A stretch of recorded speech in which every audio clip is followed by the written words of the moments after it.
Iran और Israel युद्ध में अमेरिका की एंट्री हो गई है। अमेरिका ने ईरान के 3 परमाणु ठिकानों पर हमला किया। फोर्डो, नतांज और इस्फहान परमाणु ठिकानों को B-2 बॉम्बर्स और मिसाइलों से ध्वस्त किया। यह राष्ट्रपति डोनाल्ड ट्रंप हमले को कामयाब बता रहे हैं। साथ ही ट्रंप ने ईरान को यह भी चेता दिया है कि अगर ईरान ने पलटवार किया तो फिर भारी तबाही होगी। अमेरिका के हमले के बाद ईरान ने इजरायल पर हमला तेज कर दिया। लगातार ईरानी हमले को देखते हुए इजरायल ने अपना एयर स्पेस बंद कर दिया है। और इस बीच ईरान ने यूएनएससी को एक चिट्ठी भी लिखी है और यह भी कहा है कि अमेरिका इजरायल को जिम्मेदार ठहराते हुए बताया कि इस पूरी जंग को बढ़ाने में इन दोनों ही देशों का हाथ है। हालांकि इन सब के बीच ईरान ने यह भी दावा किया है कि हमले के बाद एटमी ठिकाने से रेडिएशन नहीं हुआ है। नागरिक इलाके पूरी तरीके से सुरक्षित हैं। हम लगातार इस पर चर्चा कर रहे हैं, लेकिन हम कुछ और मुद्दों को भी इसमें छूना चाहते हैं। हम आपको उन न्यूक्लियर जो साइट्स हैं जहां पर हमला किया गया है अमेरिका के द्वारा, उनके बारे में बताते हैं। हमारे साथ जो खास मेहमान हैं, आपसे परिचय कराते चले। मेजर जनरल संजय मेस्टन हमारे साथ जुड़े हुए हैं, एयर वाइस मार्शल पीके श्रीवास्तव जुड़े हुए हैं, ग्रुप कैप्टन डीके पांडे हमारे साथ हैं। साथ ही हम इस पूरे मामले की जब चर्चा करेंगे तो इसमें इसका कूटनीतिक पहलू भी हो जाता है। रविंदर सचदेव हमारे साथ हैं और अशोक सज्जनहर हमारे साथ जुड़े हुए हैं। तो हम ये पूरी चर्चा करें उससे पहले हम आपको ग्राफिक्स के जरिए, नक्शे के जरिए वो पूरा हिस्सा भी समझाते हैं, वो इलाका भी समझाते हैं और इसके मुख्य बिंदु भी हम आपको बताते हैं। क्योंकि जहां जहां पर ये हमला किया गया है अमेरिका के द्वारा, जिसकी वजह से ये गुंजाइश लग रही है कि कहीं ये पूरा जो मामला है वो बढ़े ना, तीसरे विश्व युद्ध की ओर न बढ़े, तो ये 3 जो ठिकाने हैं उसमें नतांज जो है वो एक एनरिचमेंट फैसिलिटी है। पहले भी इस पर हमले होते रहे हैं और अब एक बार फिर ये हमला हमने देखा है। करंट स्टेटस इसका ये बताया जाता है कि ईरान ने यहां पर यूरेनियम को एनरिच कर दिया था 60% प्योरिटी तक इस हमले से पहले। तेहरान से इसकी जो दूरी है वो लगभग 135 किलोमीटर की बताई जाती है। इसके साथ ही अगर हम फोर्डो देख लें, जो कि जहां पर 6 जो B-2 बॉम्बर्स हैं, 6 बम उन्होंने यहां पर गिराए हैं, वो बंकर बस्टर, तो उसका भी सबसे बड़ा महत्व यह है कि दूसरा सबसे बड़ा प्लांट यह है, लोकेशन इसकी जो है ये लगभग 60 मील दक्षिण पश्चिम की तरफ है तेहरान से, और ये एक पहाड़ के भीतर इसका निर्माण किया गया है। ईरान की तरफ से यह बताया जा रहा है कि इसके एंट्री एग्जिट पॉइंट पर थोड़ा सा नुकसान देखने को मिला है, उसके अलावा और कुछ नहीं। अब तीसरा जो प्लांट है उसके बारे में भी हम आपको बता देते हैं। तीसरी वो जगह जहां पर आक्रमण हुआ है इस्फहान, उसके बारे में भी हम जानकारियां आपको दे देते हैं। ये इस्फहान न्यूक्लियर टेक्नोलॉजी सेंटर इसे कहा जाता है, सबसे पुराने परमाणु केंद्र में शामिल है। 215 मील दक्षिण पूरब तेहरान के ये है। इसकी महत्ता बहुत बड़ी है और करंट स्टेटस इसका बताया जा रहा है कि कोई भी रेडियो एक्टिव कंटामिनेशन या रेडिएशन इस अटैक के बाद यहां पर नहीं देखने के लिए मिला है। लेकिन सबसे पहले हम आपसे सर ये समझ लेना चाहते हैं कि जिस तरह का आक्रमण, जिस तरह के दावे और जिस तरह की अहमियत इनकी, एक एक करके हम सबसे पहले फोर्डो से शुरू करते हैं, वहां की अहमियत। आप मुझे श्वेता ये अलाउ करें कि मैं इस्फहान से शुरू करूं। ठीक है, क्योंकि पहले चीज हम क्या करते हैं, जब हम निकालते हैं तो वो कहलाता है येलो केक या यूरेनियम आइसोटोप। ये हमें मिलता है पहले खानों से। ये U2O8 होता है, U2O8 होता है। इसको हम क्या करते हैं, इसको पहले कन्वर्ट करते हैं हम यूरेनियम हेक्साफ्लोराइड गैस में। तो ये काम इस्फहान में होता है। इस्फहान में ये वाला काम होता है, इसलिए वो बहुत इंपॉर्टेंट है। वहाँ रिसर्च सेंटर भी है, वहाँ सब कुछ वहीं पर है, जो एकेडमिक फैसिलिटीज सारी वहाँ पर हैं। तो आपने येलो केक लिया, येलो केक को आपने कन्वर्ट किया U2F6 में, जो यूरेनियम हेक्साफ्लोराइड कहलाता है। ये गैस फॉर्म में होता है और ये जो है वहाँ पर आपका हैवी रिएक्टर करके था, जो एक बार पहले भी आया था, जो इजराइल ने अटैक किया था। अब उसके बाद आप मूव करिए नतांज में। नतांज में इनके पास हजारों, दसियों हजार सेंट्रीफ्यूजेस हैं। वहाँ पर ये गैस इनपुट होता है और वहाँ से जो निकलता है वो नॉर्मली 60% से ऊपर नहीं होता है।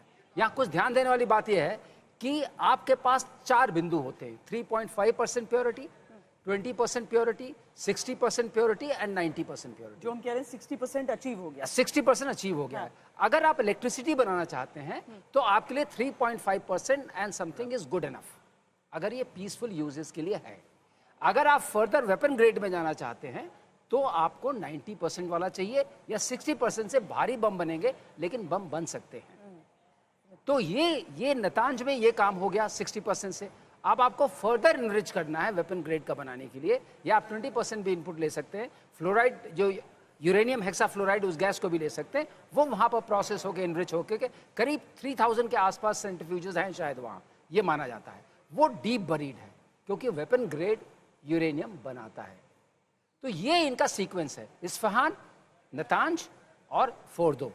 तो हमेशा से ये रहा जो निशाने पर रहा, क्योंकि फोर्दो बहुत डीप बरीड है, तो ये पॉसिबल नहीं था एक्सेप्ट यूएस B-2 बॉम्बर के अलावा, जो एक बॉम्ब गिराते जो उन्होंने गिराया, उसके अलावा कोई भी उसको बंकर बस्टिंग बॉम्ब खत्म नहीं कर सकता था। ये जरूरत पड़ी। वो हम B-2 बॉम्बर्स और किस तरह से अटैक हुआ वो आगे दिखाएंगे। वो आगे तो ये जो चीज हुई, इसलिए इन तीनों का, जब तीनों को आपने नष्ट कर दिया तो आपने R&D खत्म कर दिया, आपने उसका जो इनपुट वहां नेतांज को भी खत्म कर दिया, और आपने वेपन ग्रेड भी खत्म। बिल्कुल, यानी आपने पूरी जो इजराइल की जो स्ट्रैटेजी नजर आती है श्वेता, वो यही नजर आती है कि आपने पूरी चेन खत्म कर दी। मैसन सर, अगर इजराइल खासतौर पर ऐसे अटैक करता है, और ऐसे अटैक तब करता है जब लगातार बातचीत की बात भी कही जा रही थी, या फिर आप कह सकते हैं अमेरिका लगातार ये कह रहा था कि 2 हफ्ते का वक्त और चाहिए, ऐसे में अमेरिका के ये अटैक पूरी चेन खत्म कर देना उनकी उस न्यूक्लियर प्रोग्राम की, क्या आपको लगता है कि आने वाले कितने समय में ईरान उसको दोबारा रिवाइव कर पाएगा? और बिल्कुल देखिए, इसको ईरान को रिवाइव करने में काफ़ी समय लगेगा, क्योंकि एक कन्वर्जन प्लांट, एनरिचमेंट प्लांट इसको सेटअप करना, और ये जो अभी टारगेटिंग हुई है फॉर एग्जांपल फोर्डो में, नतांज में, आप देखिए वो इतनी टारगेटिंग हो के कि वो एक पहाड़ी इलाके में है, बाय एंड लार्ज पहाड़ी इलाके में जब इतनी भारी तादाद में बॉम्ब्स गिर रहे हैं, और अभी ये GBU-57 बॉम्ब भी हैं, तो अगर उसको रिवाइव करना चाहेगा, वो मेरे को मुश्किल इसलिए लगता है क्योंकि वहाँ की जो एक जियोलॉजिकली ये जितनी चट्टानें हैं वो इतनी हिल चुकी होंगी कि उसको स्थिरता देना बहुत मुश्किल है। तो इनको कोई नई जगह चुननी पड़ेगी, और इस फैसिलिटीज़ के लिए जो सेंट्रीफ्यूजेज हैं, इनको कहाँ से मिल रहे हैं? ये शायद नॉर्थ कोरिया दे रहा है या चीन दे रहा है। तो इतना भारी तादाद में ये सारा सामान लेके आना इतना आसान काम नहीं है। यूरेनियम फ्यूल है जो चाहिए, UR-235 वो चाहिए इसके लिए, वो भी कहाँ से मिलेगा? क्योंकि ईरान में इसका कोई प्रोडक्शन नहीं है। तो ये यूरेनियम जो स्टार्ट पॉइंट है, जो एक्सट्रैक्शन है, वो कहीं से तो आ ही रहे। उसके बाद ये जो कन्वर्जन है, ये भी एक, और आपने देखा इराक में जो न्यूक्लियर इनकी हैवी रिएक्टर वाटर है, उसको भी इन्होंने बम्बार्ड किया।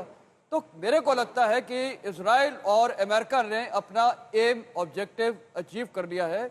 काफ़ी सालों तक इनको पीछे ढकेल दिया है, लेकिन हाँ, ईरान बार बार पता नहीं कैसे बोल रहा है कि कोई डैमेज नहीं हुआ है, हाँ। ना कोई न्यूक्लियर रेडिएशन हुआ है। वो अभी जो इश्यू है उसके लिए मुमकिन है वेट करना पड़ेगा, और ग्रुप कैप्टन पांडे से उस पर मैं अपडेट लूंगी। लेकिन इस बार शिवानी शर्मा टेलवीव से और दिल्ली से मंजीत नेगी हमारे साथ जुड़े हुए हैं। शिवानी, मैं आपके पास आती हूं, लेकिन मंजीत, चूंकि आपकी रिपोर्ट पर ही हम यहाँ पर चर्चा कर रहे हैं, जो आपने विस्तार से बताया है कि तीनों जगह से किस तरह के अभी तक जानकारियां मिल पाई हैं, क्या वहां पर चल रहा था, ये बहुत इंपॉर्टेंट इंफॉर्मेशन है। मंजीत।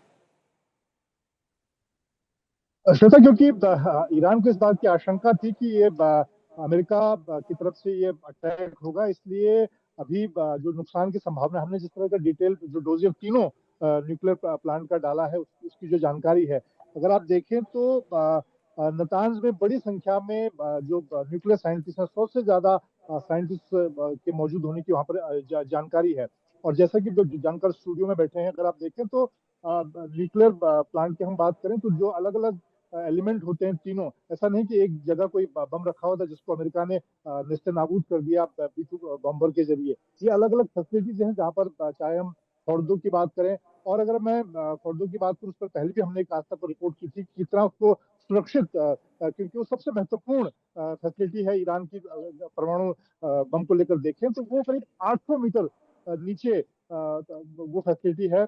वहां पर सॉलिड कंक्रीट से उसको तैयार किया गया है, और इसीलिए इस वक्त ईरान भी इस बात के दावे कर रहा है कि बहुत ज्यादा नुकसान उसकी फैसिलिटी को नहीं हुआ है। और अभी भी हमारी एजेंसियों के पास और बाकी जो दुनिया भर की एजेंसी है उनकी जो जानकारी है, अभी तक की जानकारी के मुताबिक किस तरह का न्यूक्लियर वहां पर रिलीज होने की बात नहीं, किस तरह का वहां पर लेकिन निश्चित तौर पर जिस तरह से एक बड़ा हमला अमेरिका की तरफ से किया गया है और उसकी तैयारी जब ट्रंप G7 बैठक से निकले थे उसके बाद से लगातार आशंका जताई जा रही थी कि इस वीकेंड पर ये हमला अमेरिका की तरफ से होगा, जिसमें स्टेल्थ फाइटर का पहली बार अमेरिका ने इस्तेमाल किया।